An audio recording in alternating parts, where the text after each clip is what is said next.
Hello, my name's Garth Williams. I'm the professor of real estate here, as well as a professional real estate agent and a business consultant. And you're joining us now on the Real Estate Investment Club. We are here to help people learn about real estate and the process of buying and the financing processes. And with me today is Bruce Smith of Casb Management. Thank you very much. Welcome, Bruce. Thank you. Glad to be here.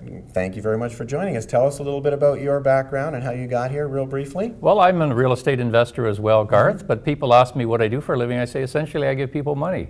I provide institutional financing, I provide private financing. Nice, nice, okay. And today on the Real Estate Club, we're trying to establish what the goals and mission statement will be and what the benefits are. And to me, I see it as being an opportunity where young and old alike can come to the Real Estate Club, Investment Club, and learn all kinds of things about real estate. In your case, it's on I agree. I side. think it's all about networking. It's an opportunity for people from different walks of life to get together to discuss different issues. And it's a fantastic idea, Garth. Oh, good. Now, one of the things I see at the moment is how are we going to develop those kinds of networking opportunities? What are the people that are going to come to see? How are they going to benefit from the Real Estate Club? Well, I think people are coming and they're going to have different needs. And I'll give a simple example. Let's say I was a younger person and I wanted to buy my first house. I hadn't saved a down payment, but I had established a good employment. I'd been working for a year or two. Perhaps I'm meeting an individual who's elderly, has money in the bank, but it's on a pension on limited income, and they can't purchase a property either based on income. So if we can just partner those two people together, they can perhaps go out and purchase an income property.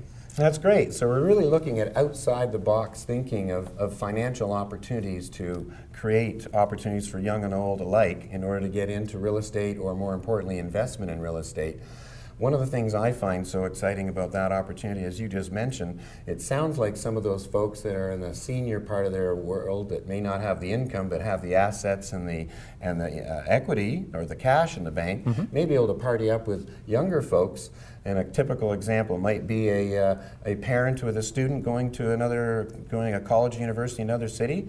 How do you see the advantages there for this type of opportunity? Well, you mentioned parents, and parents are always a good source of down payment capital. I think if I had affluent parents, I'd certainly be asking them to help me on my real estate transactions. But we've identified perhaps 4 different ways to purchase real estate with no money down, and parents are certainly one of those. Right. We do have institutional lenders that lend to people with offering no money down, and I just think that, there's a lot of opportunities to be had just by getting the right people together and having a conversation. Because as we know, the legislation changed there a year or so ago, and some of the down payments went up, and some of the investment structures are a little more technical. But there are opportunities that you can get investment from other sources to be able to help you with down payments, to offset credit issues or income issues in order to get involved in the real estate opportunities. Well, I'll give you another example. Typically, if you're buying an investment property and you go to your traditional bank, they're looking for 20% down payment. And we look at that and say, well, that's the typical model. But what if you only have 10% down? And we say, well, maybe there's 2 other options. Perhaps you're buying an owner-occupied property. In that case, you could get by with 10% down.